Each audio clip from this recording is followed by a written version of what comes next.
a minute.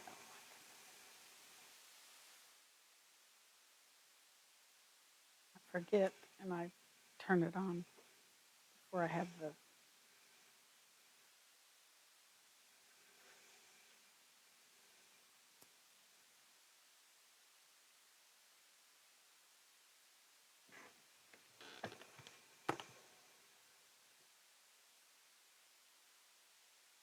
viewers.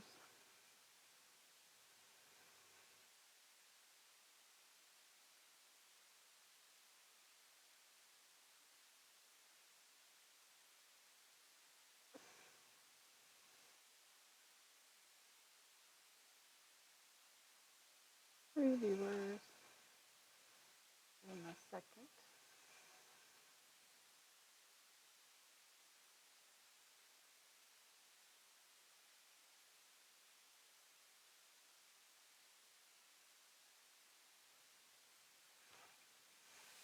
Hello, everyone. Welcome to our Tuesday sew along. So I just about had a meltdown, but I got the sound worked out before we went live. So hopefully everybody can hear and it's not a problem for anybody. So tonight I wanted to reshare. I think I've shared before the Shop Hop quilt. Spring Fling is coming up very soon. It starts March. Oh my goodness. I better not tell you the wrong number or you'll be upset with me. It starts March the 21st. It's March 21st through April 1st, excluding Sundays and Mondays. All the shops are open all of those days. And if you haven't gotten by the shop to get a brochure, I never know which side to hold it on, be sure and stop by and we'll give you a brochure so that you know all the shops that are participating. And go on find the Spring Fling Shop Hop Facebook page, and then you'll get to see pictures of the quilts and different things from all the different shops. So the picture you see on the screen is our version of our Spring Fling Shop Hop quilt this year. And this is year number 20. That sound means the bobbins run out on Cliff's machine, so he gets to change the bobbin. So what we're going to do today is a block called Horizon Line. I'm going to show you, rewind. I do want to show you, I got to find where I put it. Maybe there. We do have a class coming up Friday. We still have seats available via Zoom. The in-house seats are full. And I am going to repeat the Feathered Star classes. So if you'd like to be on the waiting list, be sure and let us know. We'll add you to that list. That being said, this is not a trim down project per se. There's a few little tricks I'm going to use, but the biggest part of this class is attention to detail, precision piecing, and old school. So I'm going to give you a little bit of updated methods, but there are some Y seams, and so do be aware of that. But that is something, if you want to be on the wait list for the next round of classes, if you can't join us via Zoom on Friday, do keep that in mind. So tonight's block is called Horizon Line. Let me put it over here under the camera so you can see it. So it is a unit that is actually a big 4-patch. It is a pop, a corner pop, and a V-block pattern. And so we're going to talk about how to work through the process of making that. We're going to make this unit right here. There's one unit, and all you're doing is making 4 of these. And then when we get through with the process of how to piece this, then I'm going to show you some ways you can assemble these units into a block, the Horizon Line block. And we'll talk about that in a minute. So the 2 tools we're using today are the V-block unit, and we'll talk about that in a minute, and the corner pop tool. A corner pop tool is used to pop off a corner of your block and then replace it with a pop of color, and you can create some really interesting looks that way. So Tony is here monitoring. If you have questions as we go through this process, be sure and let us know. So what we're going to do first is create our V-block units. These units are 6-inch finished units. One unit, since this is a giant 4-patch, and our blocks are 12 inches. Each of the units have to finish at 6 inches. So we're going to start out with V blocks that are 6 inches. So the center of our V block is this tan fabric. The side triangles on our V blocks are these dark navy fabrics. So I have some 7-inch strips. And to cut our center piece, I need this shape right here. And we are going to do that. I'm going to show you, I'm going to open this up so you can see me cut several times instead of just cutting once. If you have, did I move it? Okay. So I have one strip that's about half the width of the fabric, and I'm going to open it up and cut several times just so you have the repeated process of how I go about cutting. There's the shape I'm after. And this particular strip, because I'm doing a 6-inch finished unit, is a strip that goes all the way across my V-block tool. I'm trying to get it up here high enough so you can see the whole tool. So I want to cut, let me get that flat, this shape. My first cut, I'm going to fold back my strip. Whatever the width of my strip is, I need to fold back at least half of that. So since my strip is 7 inches, I'm having to fold at least 3.5 inches. And I'm going to go to the dashed line on my tool. It says fold line for center triangle. So I'm going to line that up right on the fold. And I should be straight with the base down here, and that is my 6-inch finished unit line. So this line should line up with whatever size you're working on. And I'm going to make a cut. I want that pointed tip like this. My strip has a couple of little creases in it, but it works okay for what I'm doing. So there's one of my center V's right there. Now, the best way I find to do this is just flip your strip top to bottom like that. So now I have that long diagonal line that says center triangle trim line to line up with my cut edge. And I also have this base of my strip to line up with. So those are the two places I'm looking. If you haven't watched me before, notice that I have some markings on my tool that you may not have on your tool. I did that with a Sharpie marker, and I actually put a piece of Scotch tape on the back, and that's what I do my marking on. So if at some point I want to take those marks off, or I want to add markings for a specific size that I'm working on, I can just peel off my tape and add more markings. So there's the strip that I have left. I'm going to again flip top to bottom, and I can flatten that little crease there. I'm lining up with the long center triangle trim line and the base of my strip, and I want to cut that shape. And I need 4 of these for this project. I'm going to do one more, but before I do, I want to at least mention, if you are left-handed, you're going to have your strip layered, oriented vertically, and you're going to be cutting this way. I've even seen some left-handed people with using the V-block just turn upside down and cut their strips. But there are good instructions for left-handed use that you can look at in the package instructions. I'm going to flip one more time and line up with this line. This is my important line because it gives me the exact shape I need. This line is going to get trimmed. So I want it to be pretty close, but if it's just a little bit off, I'm not too worried about it because that's the part where I'm going to trim my V-block into the precise shape that I want. So before I actually stitch these, I'm going to take my iron and give them just a little heat to help flatten those creases out. Now I want to tell you, if you are cutting shapes like this that have bias edges and you need for some reason to press it, you want to make sure that you're not sawing on your fabric because that's when you're going to distort. So notice I just set my iron on it, enough to work on that crease.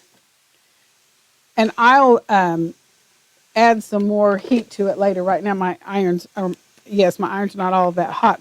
I can also run just a bead of acorn pressing pin on that crease, and I can get that crease out. Notice it does not change the two bias edges that I'm concerned with.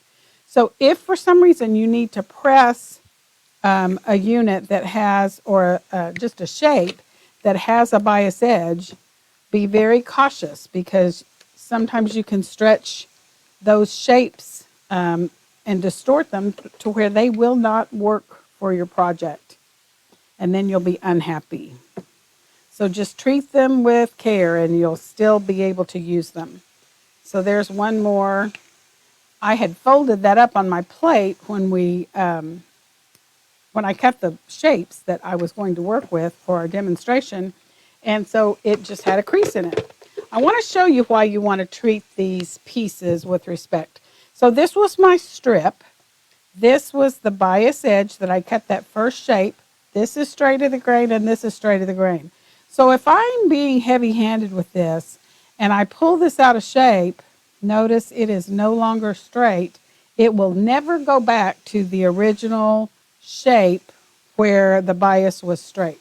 So that's why you want to treat them with respect, so you don't have to fuss with them later.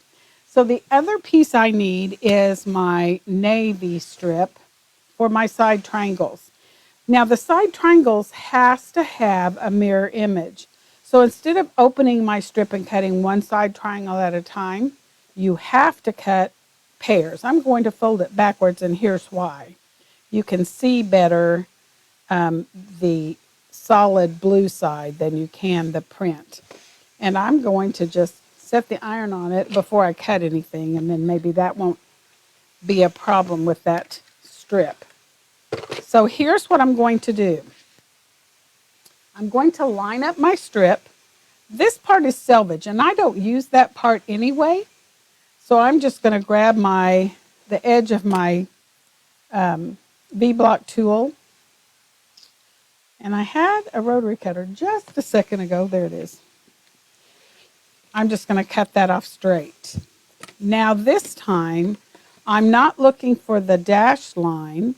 I'm not looking for this center triangle trim line. I'm looking for the bold solid line that says cut line for side triangles. And that's what's going on that straight edge that I just cut. I'm also looking for the base, and it should line up with whatever size I'm working on. In this case, I'm working on those 6-inch finished units. So there's my first cut. Now the second cut, I am not going to touch this strip. I'm not going to flip it. I'm going to twist the ruler. And now I'm looking for the second triangle trim line, and it's this long diagonal line that goes almost to the corner opposite the pointy end. Let me move it over so you can see what I'm talking about. This pointy end, the opposite corner, that's the corner I'm looking for, but it's not right straight down into the corner. It's over a little bit, and that's what gives me the shape I need in order to have the right amount of fabric for my seam allowance. So there's my second cut. Don't touch this strip, twist the ruler. And again, you're going to line up on the bold solid line, line up the base of your ruler on the base of the strip, make another cut, and then you're going to twist again. There's your line up on the cut edge, and make sure that this line lines up on the top of your strip. By the way, depending on the size you're making, this line will always line up on the size you're after. The top of your strip may not, because of the size you're making. On this particular size, it lines up on both sides of your ruler, so it's not a problem. So once you get those cut, we're going to split it open and let you see what it looks like. Here is my V-block unit.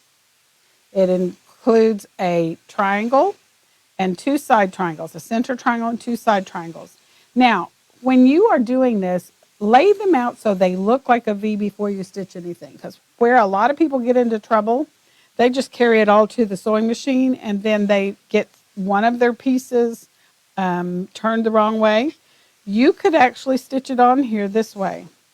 This one sticks out, but if you didn't notice that and you got that stitched and then take that to the cutting area to trim it, you're going to find it will not trim. It is not the right angle.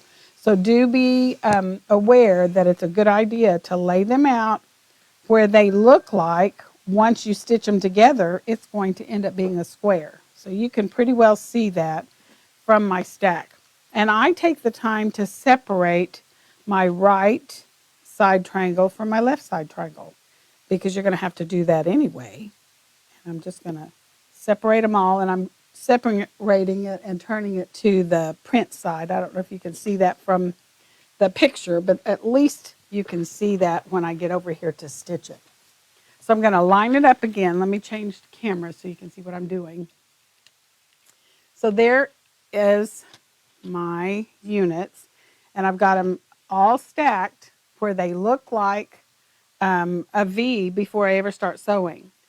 I like to sew with this on top, the center triangle. The reason is it's going to stay this size. The outside edges is going to be trimmed, but this seam and this seam remain constant. So I do keep those, keep that in mind. So I like to sew from the tip of the center triangle first.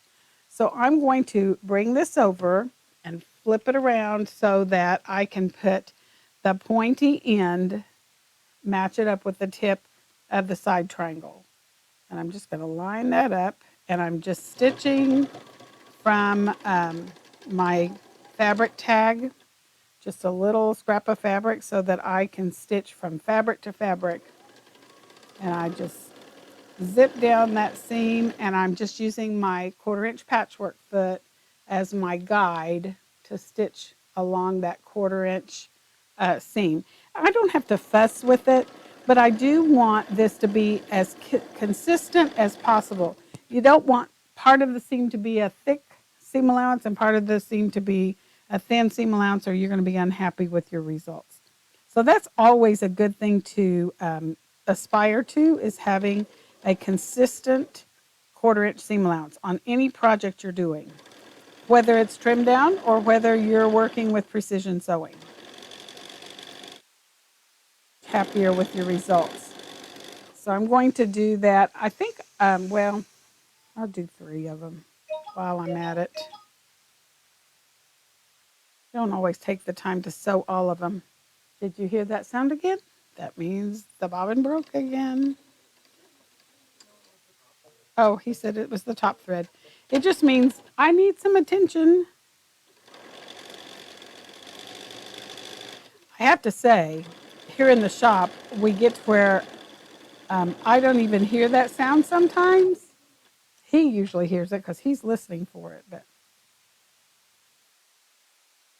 I'm going to go ahead and sew the 4th one. I only need 4 for this particular project, but it creates a really cool look.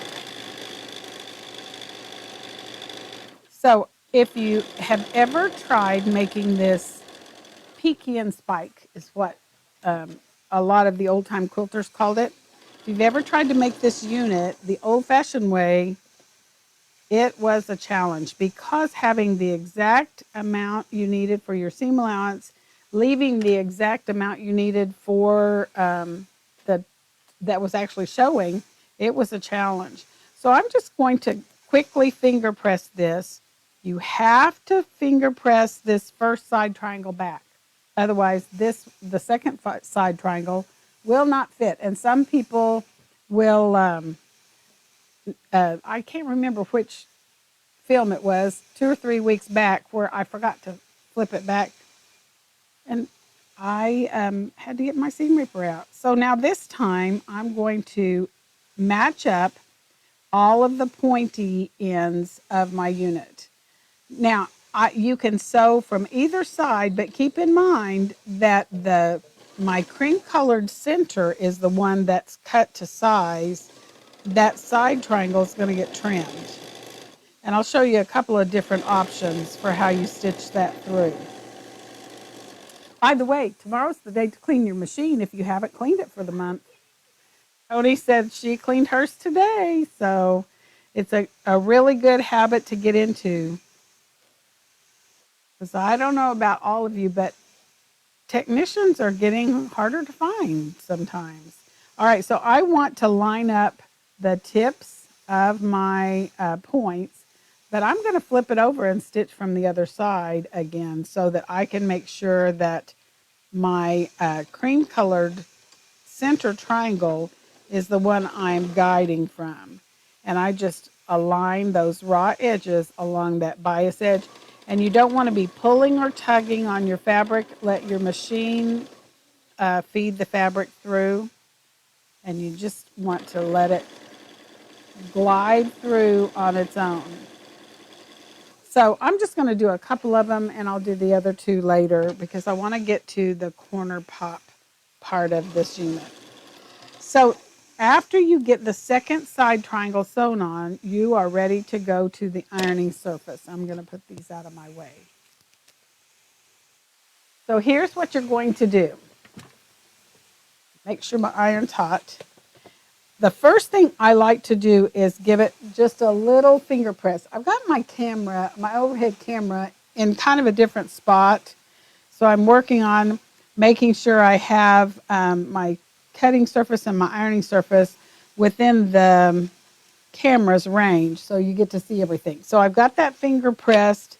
I'm just going to set the iron on it, let the iron do the work. You don't want to be sawing back and forth on that unit because you can distort some of your units with your pressing as much as you can with your stitching. So once you get that done, if you're going to use the acorn pressing pin, this is a good time to use it. Just give it a quick little swipe. Doesn't take a lot. And let the iron do the rest. So then I'm going to do my second unit, give it a quick little finger press, and I typically bring a stack of units to the iron and work on them all at the same time. So we're going to just press that side down, press this side down, and I'm doing the lift and press method. You want to make sure that that's what you're doing. You are not really ironing, you're pressing. So lift and press. Once you get those pressed and give them a chance to kind of relax back, you're ready to trim. So when you're trimming V-block units, you want to turn your unit so that the V is pointing toward you. That's if you're right-handed. If you're left-handed, turn it so that the V is pointing to the right. If you're left-handed, you're also going to be having your V-block unit, V-block tool pointing down so that the diagonal lines will line up with the direction that the seams go. So I'm going to turn mine facing down.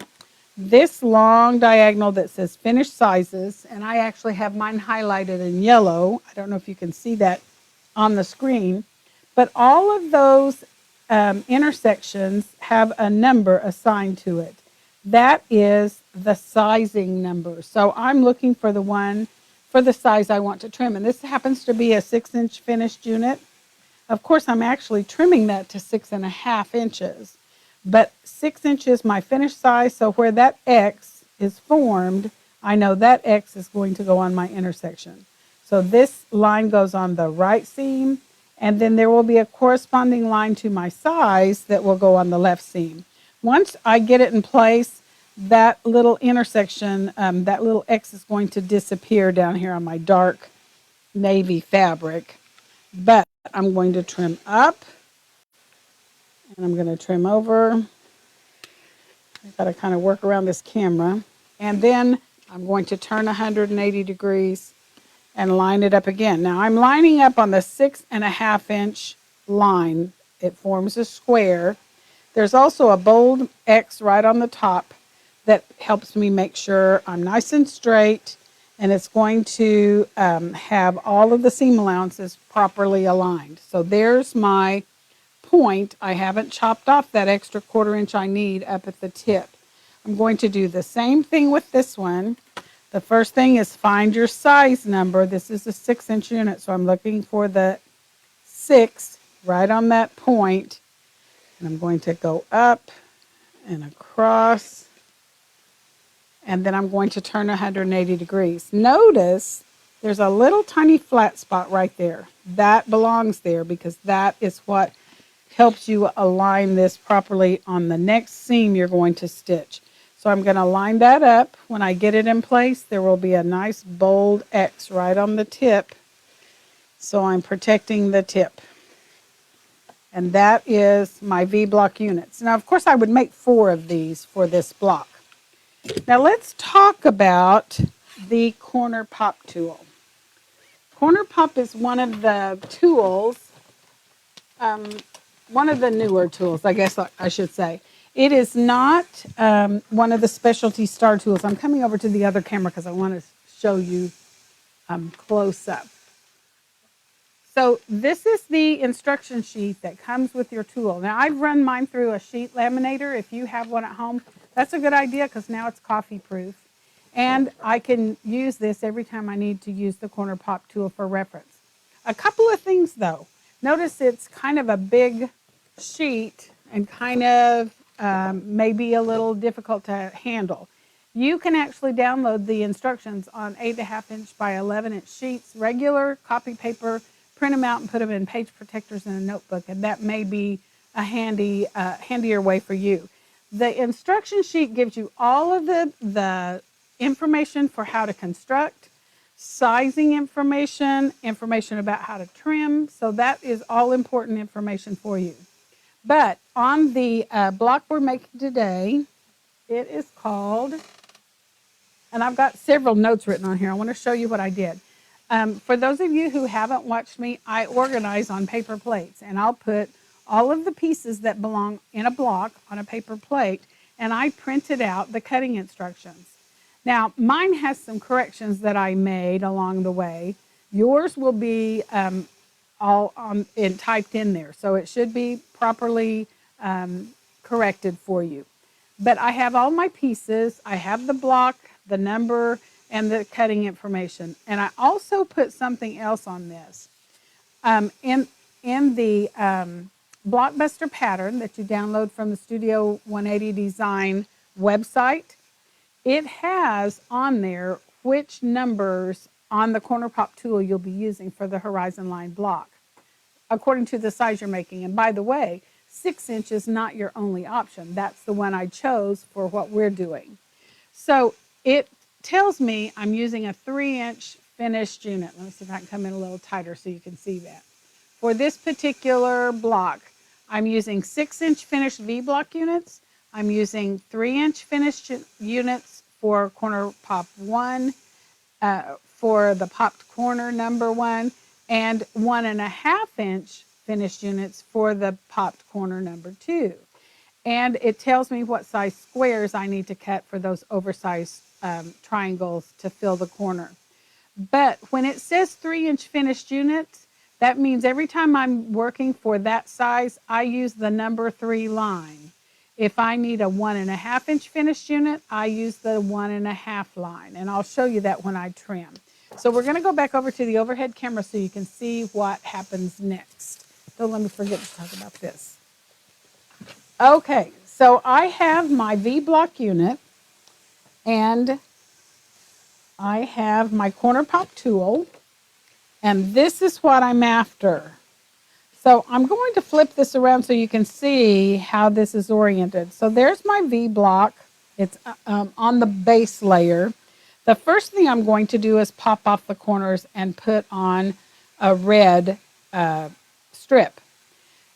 I'm actually doing that with a square. So I've got my squares of red, and the instruction sheet tells you how big these squares need to be. So I've got my squares of red, and my first step is to find a straight edge, and I'm just using the edge of the corner pop tool, and I'm not looking at any lines. I'm strictly cutting corner to corner and cutting that into triangles. My next step is to cut off the part I don't need on this V-block unit. And remember I said we're going to use the number 3 line. So all of the whole and half-inch lines are on this side. All of the 1/4 and 3/4 are on this side. So just twist around till you find the number 3 line. And I'm just going to line that up. And I'm going to chop off the part I don't need. Now, if you're really clever, you might come up with something to do with that. I'm not going to worry about that. I'm just going to move it out of my way. And I'm going to line up the number 3 line on this corner. Notice that leaves me with a little flat spot there. I don't care because they're properly placed and it's going to end up being the size I want. So now I have this triangle that is going to overfill my corner. So I'm just going to do one of them so you can see the process for how we do that. Because I could, if I'm doing this whole block, I would just assembly line style and do all 4 units. But I want you to be able to see this process. So I'm going to grab this piece. Now my V-block base unit is the size it's going to be. It is not going to get trimmed down. But my triangle that I'm using to overfill the corner will get trimmed down. So I want it to be on bottom next to my feed dogs, and I want my base unit on top. Whatever your base unit is. It could be a square, it could be a rectangle. Whatever your base unit is goes on top next to your presser foot. And we're just going to stitch right along that edge. You can put more than one pop of color on a corner. That's what I'm actually doing with this. So let me grab my fabric tag and stitch onto it. Didn't go through. I think I need a new fabric tag. I've got so much thread on there. It's hard to feed through. Now the first thing I want to do, if I take my second pop of color and add that on, I'm going to be unsewing because this first corner has to be flipped back first. So remember when we've talked about the corner pop tool before, you can press toward the triangle, you can press toward your base unit, you can even press open. So that is an option for you. I'm just pressing toward the triangle so you can see what that looks like. So my second triangle is going to go here, and I want to make sure that's nice and pressed back. So if you need to get up and press it with the iron, you could do that. I am secure in just finger pressing, and I'm going to put this second oversized triangle on, and I just kind of center it on there. Notice I wasn't fussy. I just center it on there by eyeball and feed it through, and it's going to be oversized. That's the way I like it. And I'm going to press stitch all the way across. I'm going to grab my fabric tag and stitch off. I just noticed that Kim said she was late. She was going to watch the rerun, but I do want to mention, for some reason, often I go back to download the videos and transfer them to YouTube.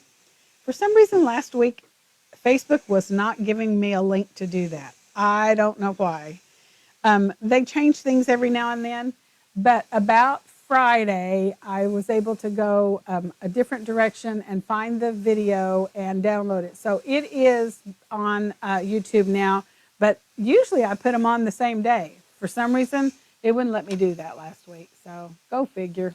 All right, so now I'm ready to press this with my iron, and I have all the pieces I need to go ahead and pop off the corners on that one. And I'm not going to do that today, but I have all I need to do that.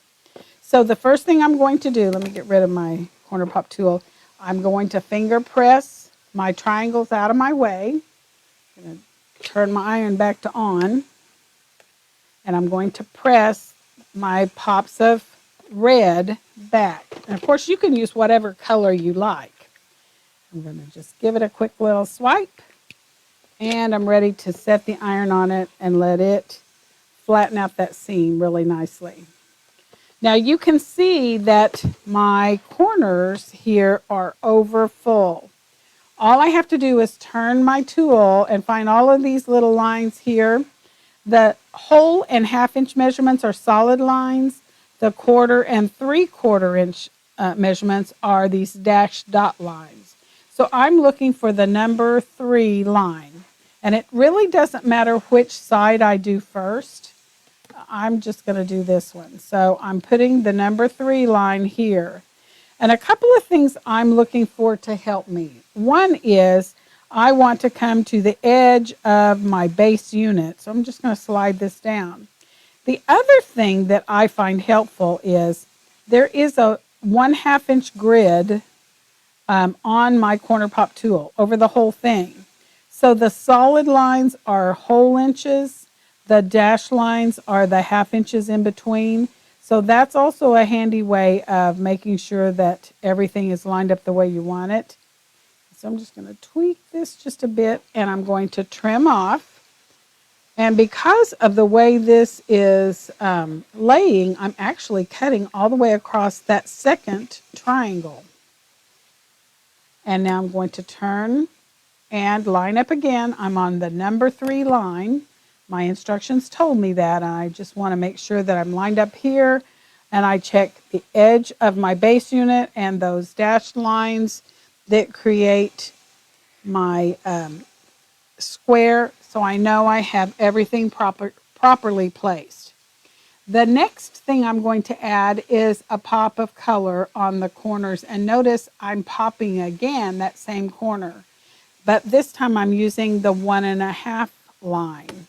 So depending on the unit you're making, you can actually pop off all of the corners that you're going to pop off.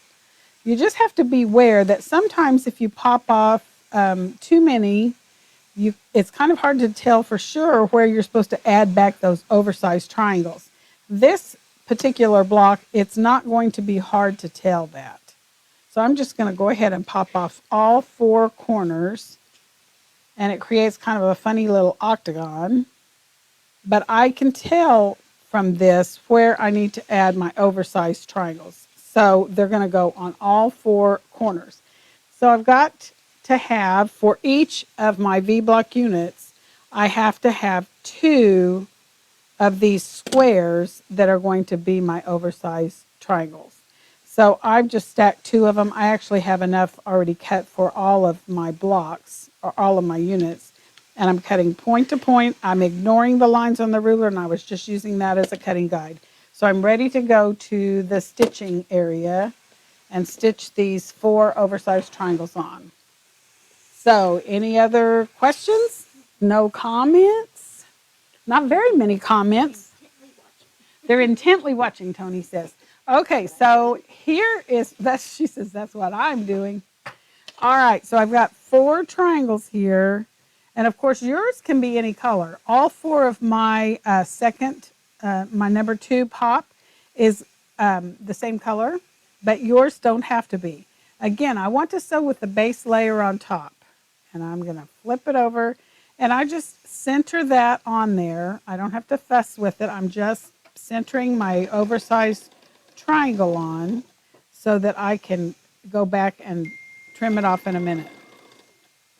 So I'm going to go, and of course, if I'm doing assembly line sewing, I would just do all 4 of them at the same time. Since I'm just doing 1 unit, I'm stopping to trim or clip and then turn. So here we go.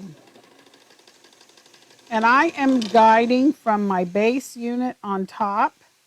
The triangle on bottom is what is going to be trimmed. I think tomorrow, since it's a new month, I'll get a new fabric tag. Seems right. And then I'm going to cut here. I'll show you in a minute what I'm going to work on tomorrow. I have a new pattern, just so you know. It's not my pattern, but I am going to make it and I'll show you. Do you have my fabric cut yet, Tony? I'll show what fabric I'm going to use.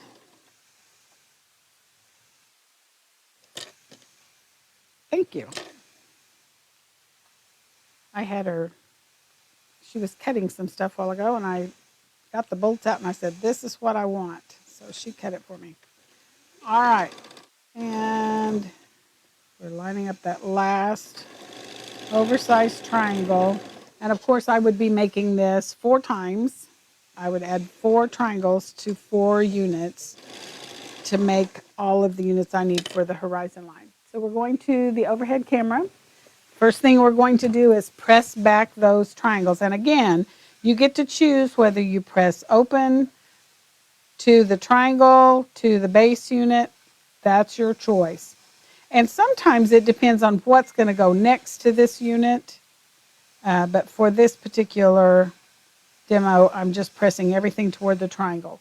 That's often what we do with popped corners, folded corners. But for this particular block, I'm just pressing them back. And this is when I would take a little bit of time, just give it a quick little swipe. And of course, I would have 4 of these units to do this to. Now, my magic number on this particular pop was 1.5. So I'm going to turn my tool so that I can find the 1.5 line. That's going on my popped corner. And what I'm lining up is the base unit here, here, and then I'm just checking this 1/2 inch line here and tweak it to where I get it, where I want it. And look what I can do. I can cut all the way across. I can cut all the way across, and that actually trimmed all of this side and all of this side. And I'm going to turn again. And basically, I just have to line up one of them. So I'm going to line up this one, the 1.5 line, check the base unit here and here, check your dashed line on the other side of your base unit, and just tweak it till you get it where you want it. Trim all the way across. And it just took 2 trims, 2 placements of my corner pop tool, and I have my V-block unit with my popped corners. Now let's talk about how you could arrange these units to make the block. So here is the way the units are arranged in the Blockbuster pattern. They're kind of, you can easily see a horizontal line. So it's called horizon line. That's not the only way you could arrange these units. So when you get your 4 units done, I encourage you to play with them. You can actually twist them around and create a different look. I'm going to show you some projects in a minute, some digital pictures of projects you could do with this arrangement. You could also turn it around so that the points match. And once you do that, that also matches up a couple of places. It's kind of rocking on me, so I'm trying to move it where it doesn't do that.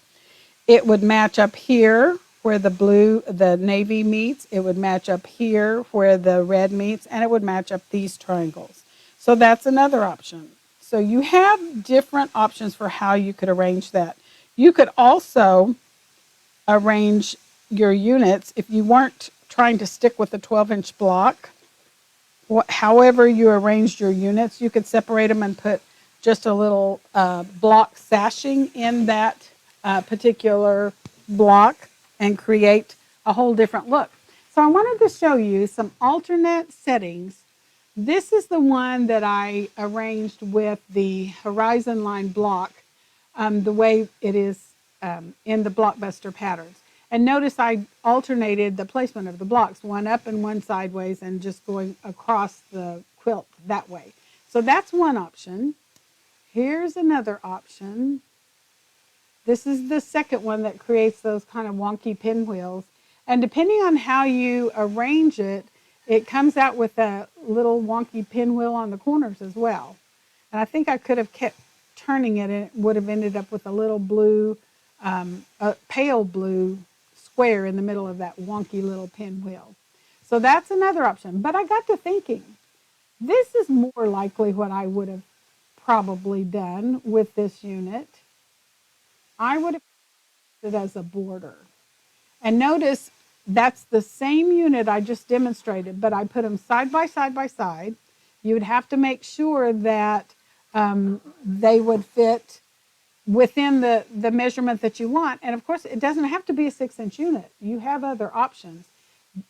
The Blockbuster pattern will tell you if you decide to change it to a different size, it will tell you what size the finished V-block unit needs to be. And it will also tell you what number you're going to need to be using with your corner pop tool. Okay? So if you have questions, be sure and contact us. If you don't get emails from me after the live videos and you would like to, let me know because I can add you to our email list. I send a link to our cutting instructions and a link to the Studio 180 Design website to download the patterns. So I said I would show you what my next project's going to be. This is a new pattern, and if you get emails and Instagram and Facebook too, I think, from Studio 180 Design, you probably saw this project. Let me turn to this camera. So it's called Snow Crystal. It is a tree skirt, or leave the center in and it would just be a table topper. So I'm going to be making a sample for the shop, and it includes 3 colors and a background. So I have I called it a medium green, a dark green, a red, and a background. So this is my choice of colors. There's my medium green. This is one of Tim Holt's Christmas time pieces. This is my dark green. And I just didn't necessarily go darker. I just went solid so you can see it. This is my cranberry. I called it cranberry because it looks kind of like that. And this is my background. And in person, this is a very, very pale blue, but there's lots of blue in this almost aqua in this main print that I'm using. So that's what I'm going to be making as a shop sample. So be sure and look for that when you come to the shop hop, because we'll have it up by then so you can see it. And if you are interested in the snow crystal pattern, they came in today. So we've got them here in the shop and we could set you up. This does use the Star 60 tool. And that is one that I do classes on, regular classes. I don't do that for our sew-alongs just because it's a little more time intensive, and so I want to make sure you have plenty of time to get all your questions answered. So, any questions, comments that I haven't dealt with? All right. Until next week, happy sewing. Come see us, and we'll see you next week, live at 5.